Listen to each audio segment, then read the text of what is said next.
The drive home from work was supposed to be my time to unwind. A small, quiet window to leave the stress of the day behind. Megan usually joined me, and I'd hoped this would be one of those evenings. But, as always, she had other ideas. "David," she said, breaking the comfortable silence between us.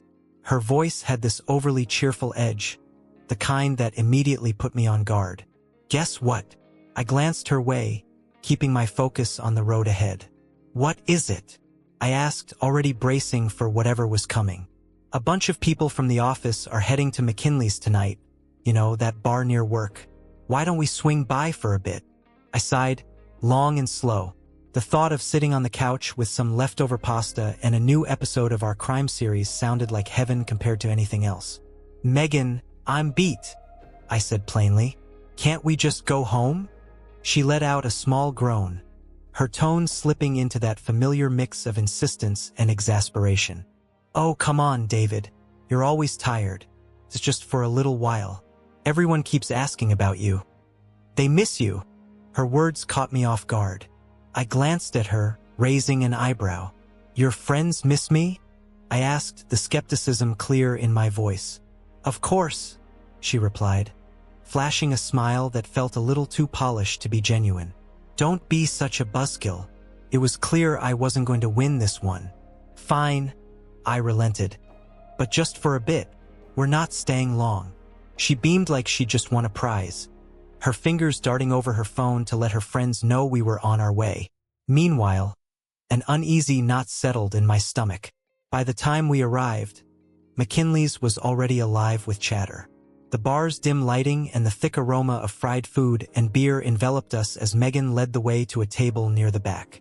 There, a loud group of her friends were laughing, their glasses clinking together in rhythm with their jokes. As we approached, I could feel the attention shift toward us.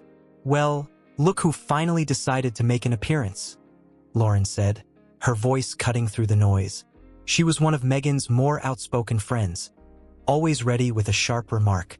"David, did Megan have to drag you out of the house again?" The table erupted into laughter. I forced a smile as Megan gestured for me to sit. I slid into the chair reluctantly. "Something like that," I mumbled, not really in the mood for this. The drinks came quickly, and so did the teasing. It was practically a tradition with Megan's friends to poke fun at me, and Megan never did much to stop them. If anything, she seemed to enjoy joining in.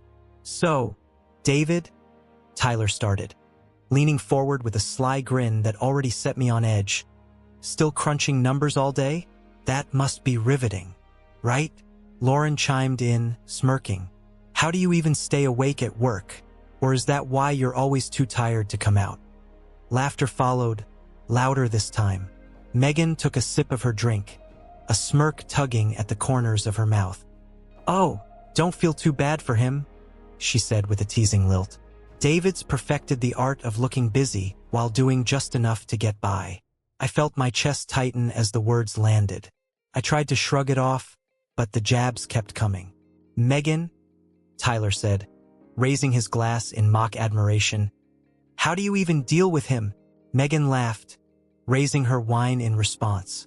"Patience," she quipped, like it was a virtue only she possessed. The group howled with laughter, and I felt the flush of embarrassment creeping up my neck. Then Megan turned to me, her glass held high like she was making a toast. "To David," she announced, grinning. "The man who's turned being boring into an art form." That was the breaking point. I stood abruptly, the legs of my chair scraping against the floor with a loud screech. "I need some air," I muttered, my voice tight with barely controlled frustration. Megan barely glanced up. "Don't be so sensitive," she said casually. "It's all just fun." But I wasn't laughing. Without another word, I walked out into the night. The cool air hit my face like a wake-up call, sharp and bracing. I stood there for a moment, breathing deeply, trying to calm the anger that was clawing its way to the surface. I pulled my phone from my pocket, debating whether to call a cab and leave. A few minutes later, my screen lit up with Megan's name. I stared at it for a second, my thumb hovering over the answer button, unsure whether I wanted to pick up. "David," she said, her voice soft and sweet, the way it always got when she realized she'd gone too far.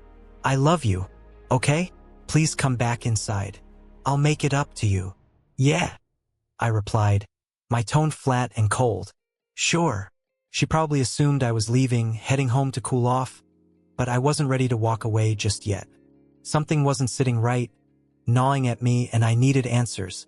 I drew in one last deep breath before stepping back into the bar. What I saw as I approached the table made my heart stop cold. Megan was sitting at the corner of the table, her back slightly hunched as if she didn't want to be seen. Sitting next to her was Brandon Adams, an old college buddy I hadn't laid eyes on in years. His face was too close to hers, but that wasn't the worst part. His hand was hidden under the table, and the way Megan's body stiffened told me exactly where it was. For a moment, I just stood there, frozen in place, my heart pounding so loudly it drowned out the noise of the bar. Then, before I could stop myself, I surged forward and flipped the nearest table with a force I didn't know I had. The sound of glasses smashing and drinks spilling silenced the entire bar in an instant. "What the hell, David?"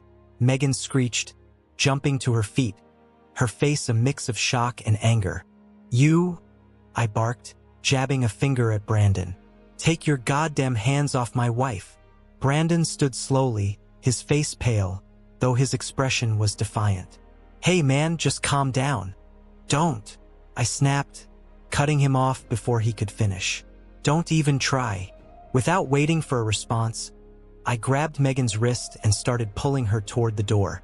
She stumbled along, her protest swallowed by the roaring in my ears. By the time we reached the car, she was crying, tears streaming down her face, but I couldn't bring myself to care. Not then. I threw open the passenger door, gesturing sharply for her to get in. "David, please let me explain." "Get in," I said, my voice low but firm. She hesitated for a moment before climbing in. I slammed the door shut behind her and walked around to the driver's side, feeling the weight of dozens of eyes staring from the bar's windows. But I wasn't concerned about them. This wasn't over. Not by a long shot. The drive home was suffocating, thick with silence that felt like it could shatter at any moment. Megan shifted in her seat, her breath hitching like she was trying to work up the courage to say something. After a long pause, she turned toward me slightly, her hands twisting nervously in her lap. "David, just listen. Don't..." I cut her off, my voice flat and emotionless. My grip on the wheel tightened until my knuckles turned white. "Not a single word." She froze, her mouth slightly open, but she didn't try again. Good. I couldn't handle one more excuse, one more lie disguised as an explanation. The rest of the drive passed in stifling silence, broken only by the faint hum of the engine and the crunch of gravel under the tires. When we pulled into the driveway, I killed the engine and stepped out without a word. Megan hesitated for a moment before following, her heels clicking softly on the pavement behind me. Inside the house, I didn't pause. My mind was spinning, a chaotic mix of anger and betrayal. I went straight for her purse, sitting neatly on the counter where she always left it. "David!" she exclaimed, her voice sharp with panic. "What are you doing?" I didn't respond. My hands moved quickly, unlocking her phone with ease. She hadn't even bothered to change the passcode, as if she never expected I'd check. That almost stung more than what I was expecting to find. The first thing I opened was her messages. My stomach twisted as I scrolled through the conversation threads. At first, everything looked innocent, simple exchanges that didn't raise any alarms. But as I kept scrolling, the tone began to change. There were flirty comments, inside jokes I didn't recognize, and then, the further back I went, the messages became blatantly romantic. That's when Brooke came to mind. She and Megan had been close for years, practically inseparable, but something had changed recently. Their fallout had created a noticeable rift between them. At the time, Megan brushed it off like it was no big deal, insisting it was just a misunderstanding. Now, I wasn't so sure. Maybe Brooke had seen something about Brandon that Megan didn't want to admit. I opened my contacts, found Brooke's number, and pressed call. The phone rang twice before her groggy voice answered on the other end. "David?" What's going on? It's late, she mumbled, her tone thick with confusion. Brooke, I said, doing my best to keep my voice steady. I need your help. It's about Megan and Brandon.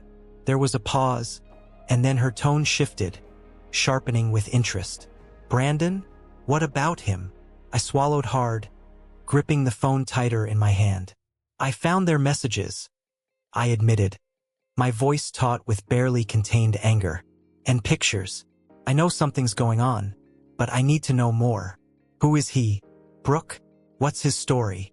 Brooke let out a heavy sigh, the sound of her hesitation clear. I could tell she was debating whether she wanted to get involved. David, she began cautiously. I don't think. Brooke, please.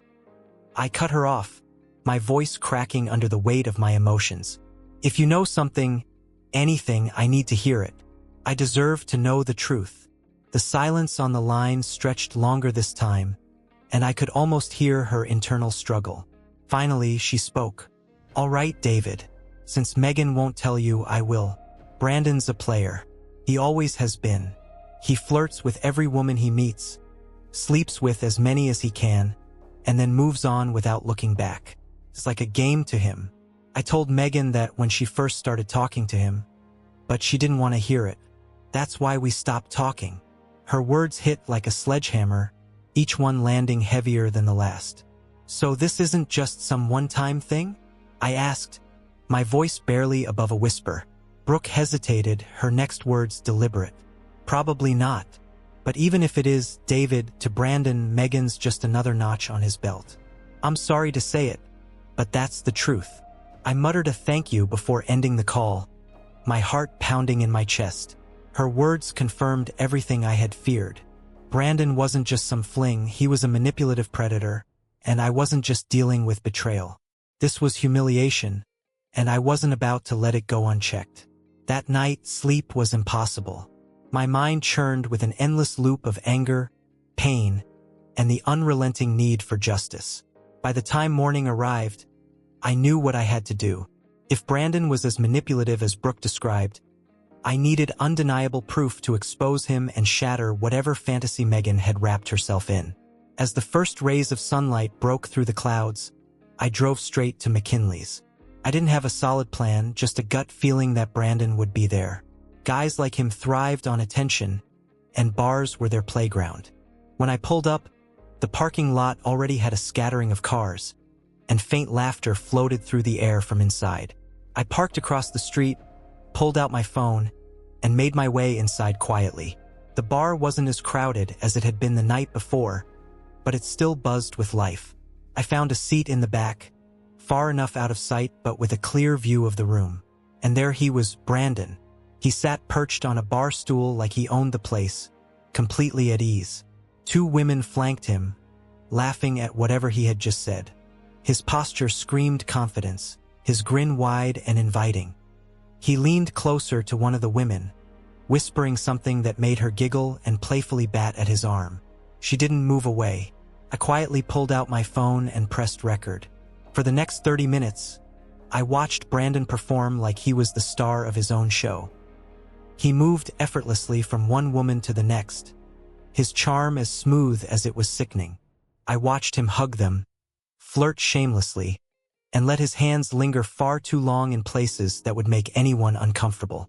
At one point, I caught him with his arms snug around another woman's waist, his lips close to her ear, while another woman beside him fawned over his every word. The whole scene made my stomach churn, but I kept the camera steady. This wasn't just about revenge anymore. I needed proof, something that would make Megan see Brandon for who he truly was. Every move he made, every charming smile he threw around, I caught it all on video. It was nauseating to watch, but I forced myself to keep going. I needed this evidence, not just for me but to make sure Megan couldn't keep fooling herself about who Brandon truly was. She needed to see the reality, not the version she'd conjured up in her head. The man I was recording wasn't some charismatic, misunderstood friend. He was a shallow, manipulative liar who treated women like trophies to be won and discarded. By the time I left the bar, my phone was packed with damning clips. Each one painted a picture of who Brandon really was, more incriminating than the last. As I sat in my car, scrolling through the footage, a strange calm came over me. This wasn't just about exposing Brandon. It was about reclaiming control, about ensuring neither he nor Megan could twist the truth into their own version of events. I drove home with a newfound determination. Tomorrow, Megan would see the evidence.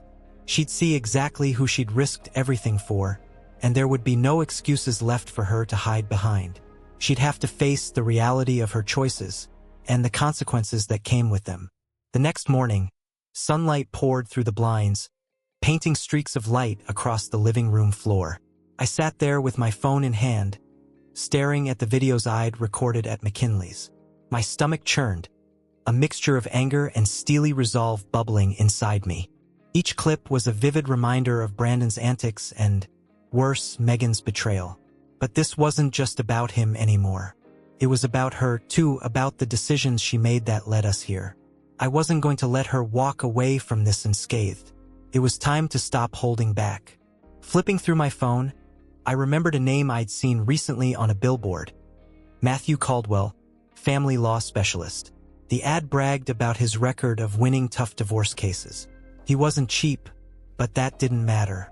I needed someone who could fight fire with fire. I dialed the number. After a few rings, a calm, polished voice picked up. Caldwell Law Offices. How may we assist you? I need to speak with Mr. Caldwell, I said, steadying my tone. It's regarding a divorce. Of course, the receptionist replied smoothly. He has availability this afternoon at 3 p.m. Does that work for you? Perfect, I said, scribbling down the details. Thank you. The rest of the morning dragged on, each minute stretching endlessly as I replayed everything in my head. The texts, the photos, the humiliating spectacle at the bar. Every memory stoked the fire inside me, making it clear that this wasn't just about ending my marriage. It was about ensuring Megan didn't come out of this unscathed, that she faced the full weight of the chaos she'd caused. When I walked into Caldwell's office later that afternoon, I was ready. The place was sleek and professional, with its glass walls and dark, minimalist furniture that exuded power and precision. A young assistant greeted me and led me into a private office where Matthew Caldwell waited. He was exactly how I'd pictured him. Sharp suit, cool and calculating eyes, and an air of confidence that instantly put me at ease. This was the kind of person I needed on my side. Mr. Peterson, Caldwell said, rising from his chair and extending a firm hand. I understand you're here to discuss a divorce. That's right, I replied, shaking his hand before taking the seat across from him. And let me be clear, I'm not looking for an amicable split. My wife cheated on me, and I want to make sure she doesn't walk away with anything. Caldwell leaned back slightly, his expression steady but focused. I see. Adultery is a serious accusation. Do you have any evidence to support your claim? I reached into my pocket, pulled out my phone, and placed it on the desk between us. Plenty. Texts, photos, and videos. She's been sneaking around with an old college friend for months. And it's not just him. I've got footage of this guy at a bar, flirting with multiple women. He's not a one-off mistake. He's a serial cheater. Caldwell raised an eyebrow slightly, but his professional demeanor didn't waver. He picked up my phone and began scrolling through the files I'd pulled up. After a moment, he set it back down and nodded. This is solid, he said, his tone measured. Very solid. Evidence like this can carry significant weight in court, especially if you're aiming to limit her claims to marital assets. I want everything, I said firmly. The house, the car, the savings. I worked for all of it. She doesn't deserve a penny. He nodded again, jotting down notes on a sleek legal pad. Understood. Let's start with some basics. Did you and your wife sign a prenuptial agreement? No, I admitted, a flicker of regret passing through me. But the house is in my name, and I've been the one bringing in the majority of the income for years. That's a good starting point, Caldwell replied. We'll need to document all financial contributions, income, expenses, debts. If her contributions have been minimal, we can argue that she doesn't have a claim to the majority of the assets. And her infidelity will certainly bolster that argument. What about alimony? I asked, the very thought of paying Megan a dime making my stomach turn. That will depend, Caldwell said, his voice calm and steady. If we can demonstrate that her infidelity was a key factor in the breakdown of the marriage, it's unlikely she'll be awarded spousal support. Judges typically don't look kindly on cheating spouses, especially when there's clear evidence like this. I nodded, a flicker of hope sparking within me. Good. What's the next step? The first thing we'll do is file for divorce, Caldwell explained. Then we'll serve her with the papers. Once she's officially notified, we can begin the process of dividing assets. Meanwhile, I'll organize the evidence you've collected. If she doesn't contest, this could move fairly quickly. But if I had to guess, she'll fight? I interrupted, bitterness seeping into my voice. Megan always fights. Then we'll be prepared, Caldwell said, his tone confident. The more evidence you can gather, the stronger our case will be. Keep anything you find, bank records, emails, anything that shows she spent money on this other man or neglected her responsibilities as your spouse. I left Caldwell's office feeling more focused than I had in weeks. This wasn't just about revenge. It was about taking back control of my life and ensuring Megan faced the fallout of her actions. The messages, the photos, and the videos were no longer just reminders of betrayal. They were ammunition, and I intended to use them to full effect. As I drove home, the events of the past few days replayed in my mind. Megan had shattered everything we built, and now she would have to answer for it. For the first time since this nightmare began, I felt a sense of control return. The morning after my meeting with Caldwell, I sat at the kitchen table, nursing a cup of coffee. The sunlight streamed through the windows, filling the room with warmth, but it did little to lift the heaviness I felt. The silence of the house was almost deafening without Megan around, but I didn't mind it. The quiet gave me space to think, to plan my next move. I was halfway through my coffee when I heard a knock at the door. It wasn't forceful or hurried, more hesitant, almost unsure. Setting my mug down, I got up and walked to the door, bracing myself for whatever was waiting on the other side. When I opened it, there she was, Megan. She stood there looking nothing like the confident, carefree woman I'd seen at McKinley's. Her makeup was smeared, her hair messy, and her eyes were swollen from hours of crying. She clutched her purse tightly, holding it like it was the only thing keeping her upright. "David?" Megan said softly, her voice cracking under the weight of her emotions. "Can we talk?" I leaned against the doorframe, arms crossed, keeping my expression guarded. "What's there to talk about, Megan? You made your choices." Her lip quivered, and her eyes began to fill with tears. "I know I messed up. I know I hurt you," she said, her voice trembling. "But I wasn't thinking straight. I never meant for any of this to happen." I raised an eyebrow, unimpressed. "Didn't mean for it to happen? Megan, you don't accidentally send romantic messages and photos to someone for 2 months. I was stupid," she said, her tone pleading as she stepped closer. "It didn't mean anything, David. I love you. I want to fix this." A bitter laugh escaped me as I shook my head. "Fix this? You think you can just show up, shed a few tears, and I'll forget everything? This isn't just about cheating, Megan. You humiliated me." She flinched but didn't back down. "Please," she said, her voice breaking. "Just let me explain. Give me a chance." I sighed heavily, stepping back and gesturing for her to come inside. "Fine, but you're not going to like what I have to show you." Megan hesitated before stepping in, her heels clicking against the hardwood floor.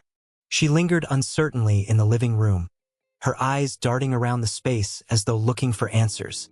I grabbed my phone from the counter, pulled up the video I'd recorded at McKinley's, and handed it to her. "Watch this," I said coldly, my voice devoid of any sympathy. Her hands shook as she took the phone. Her eyes widened as the video played, the color draining from her face with each passing second. On the screen was Brandon, her so-called lover, flirting shamelessly with every woman in the bar. The way he leaned into them, whispered in their ears, and casually touched their arms was all laid bare. "No," she whispered, shaking her head in disbelief. "This isn't real. He wouldn't."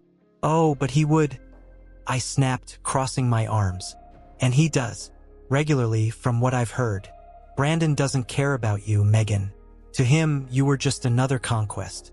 While you were busy throwing away our marriage, he was already lining up his next fling." Tears streamed down her cheeks as she handed the phone back to me. "I didn't know," she said, her voice barely audible. I thought he cared about me." "Well, you thought wrong," I said, my tone cutting. "And now you get to live with the consequences. You didn't just betray me, Megan. You destroyed everything we built together. And for what? Some liar who treats women like collectibles."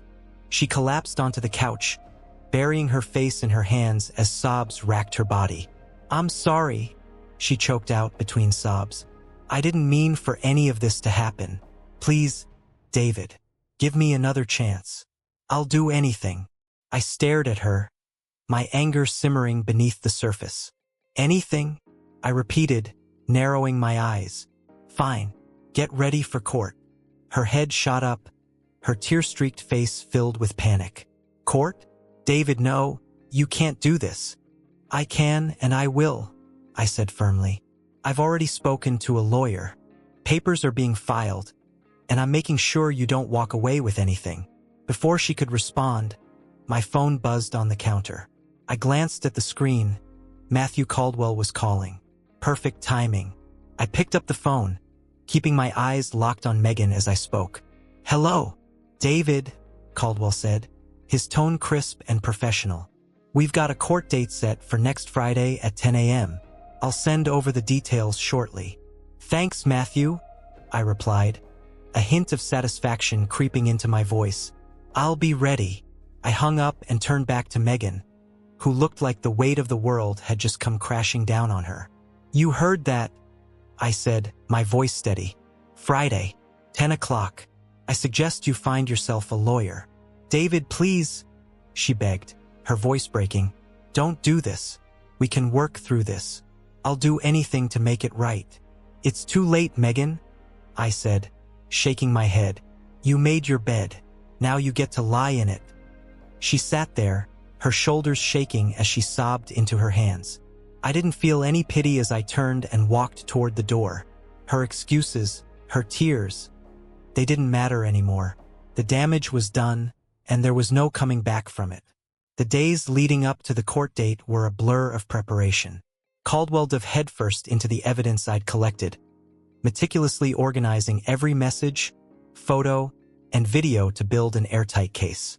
Each piece painted a clear picture of Megan's betrayal and Brandon's shameless behavior.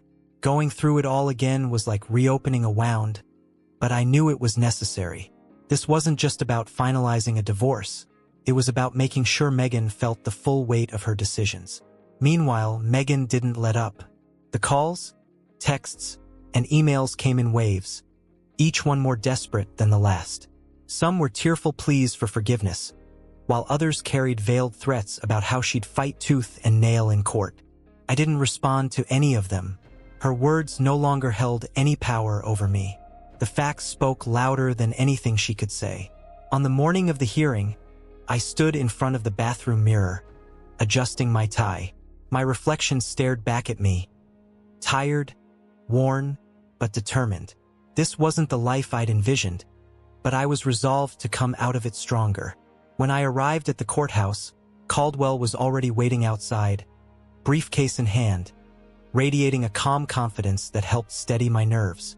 "David," he said, offering a firm handshake. "Are you ready?" "As ready as I'll ever be," I replied, taking a deep breath to steady myself. As we walked into the courthouse, I spotted Megan sitting on a bench near the courtroom doors. She looked like a shadow of the woman I once knew.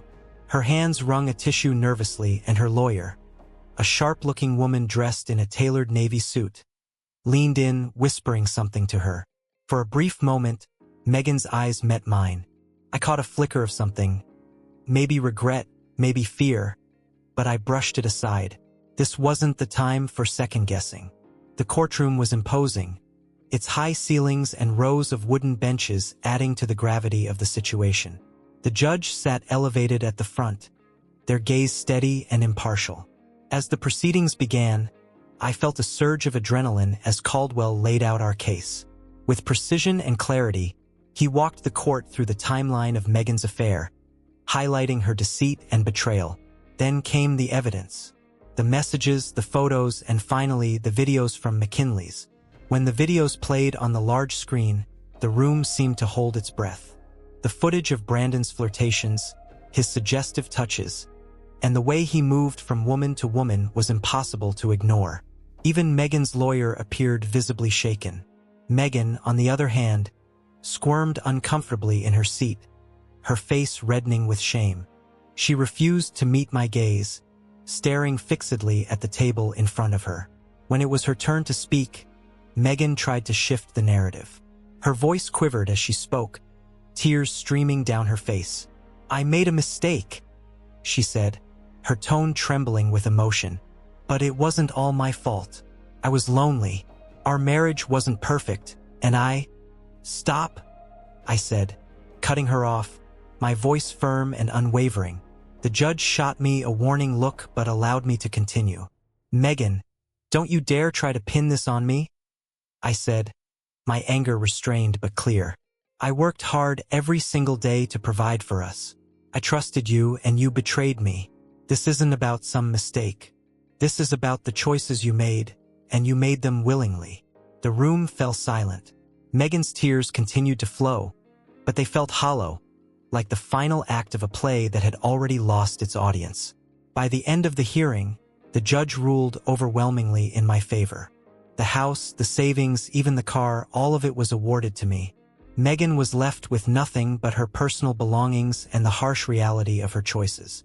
As I stepped out of the courthouse alongside Caldwell, I felt a strange cocktail of emotions swirling within me. Relief, sadness, and a lingering bitterness that I knew would take time to fade. Megan had taken so much from me, but she wouldn't take my future. That much was certain.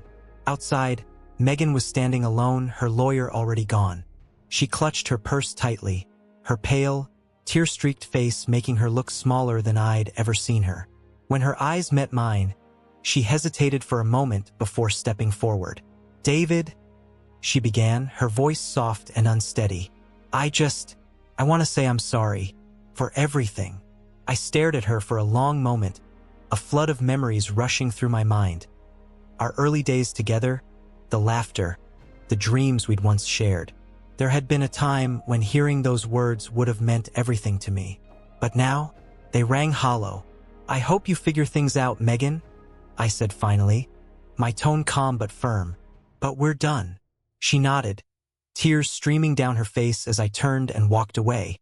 For the first time in what felt like forever, I felt a glimmer of freedom. After the court hearing, life felt strangely lighter and heavier all at once. The crushing weight of betrayal had eased, but the scars it left behind were still raw. There's no shortcut for that kind of pain. No fast-forward button to skip the sleepless nights or the constant questioning of how everything had gone so wrong. Megan moved out of the house a few days after the ruling. She arrived with a friend and a moving truck, quietly packing her belongings. I stayed out of her way, not out of fear or avoidance, but because watching her sift through what used to be our home was unbearable. Each box she taped up felt like another stab at what we'd lost, even though I knew this was for the best.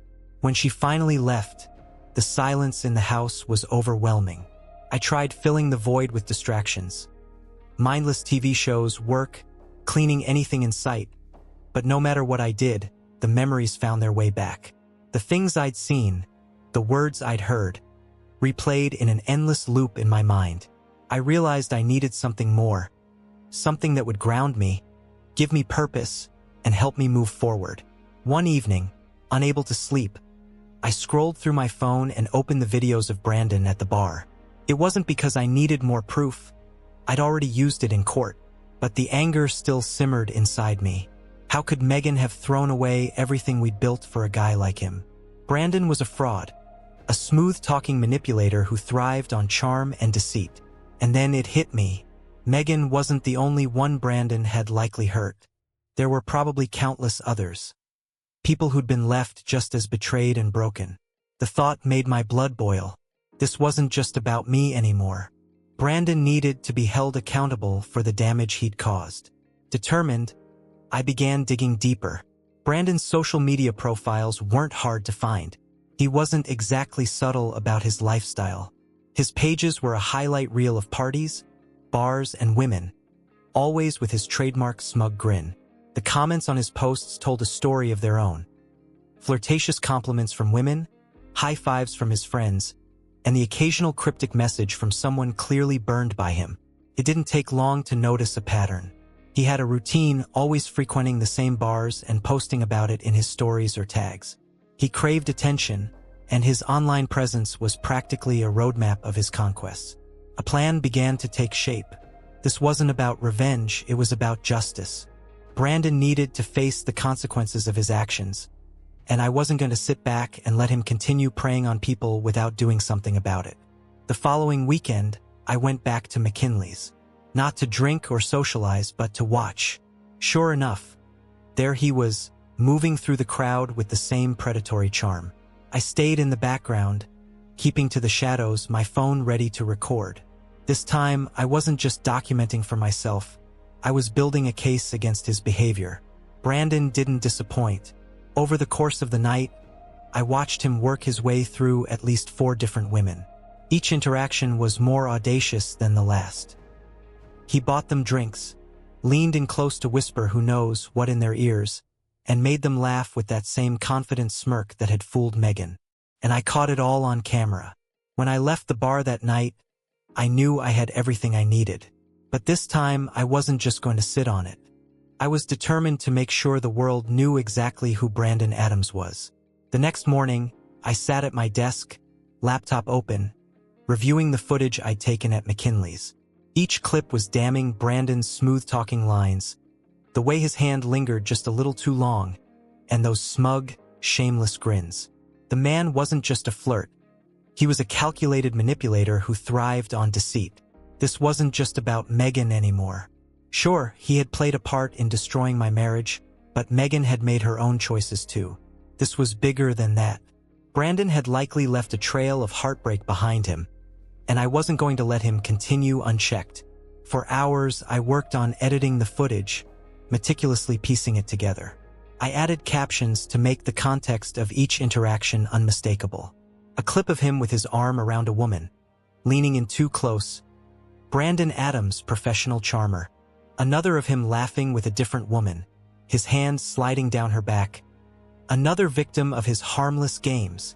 When I finished, the video was undeniable. It exposed more than just casual flirtation. It showed a pattern of manipulation, a carefully crafted act designed to seduce and deceive.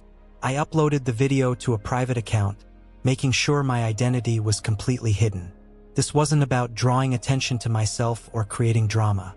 It was about justice. I sent the video anonymously to people who needed to see it, mutual friends, women I'd seen tagged in his social media posts, and even managers of the bars he frequented. The message was simple and direct. This is who Brandon Adams is. Don't let him fool you. For the rest of the day, I kept my phone nearby, glancing at it every time a notification came through. Slowly but surely, the video started to circulate. Comments began pouring in, some from people who had always suspected something was off about him, and others from women sharing their own stories about Brandon's manipulative behavior. I knew there was something shady about him. He did the same thing to my friend. She was devastated when she found out. Thank you for sharing this. He's hurt so many people. By the end of the day, Brandon's carefully curated reputation was unraveling. People were calling him out publicly, tagging him in posts and sharing the video far and wide. It didn't erase the pain of what Megan and I had been through. It didn't fix everything, but it felt like progress, a small step toward reclaiming control over a situation that had left me feeling powerless. The next day, a message popped up from an unfamiliar number. David, I need to talk to you. Please call me. Brandon. I stared at the message for a long moment, my thumb hovering over the screen. A part of me wanted to reply, to confront him, to hear whatever excuse he had prepared.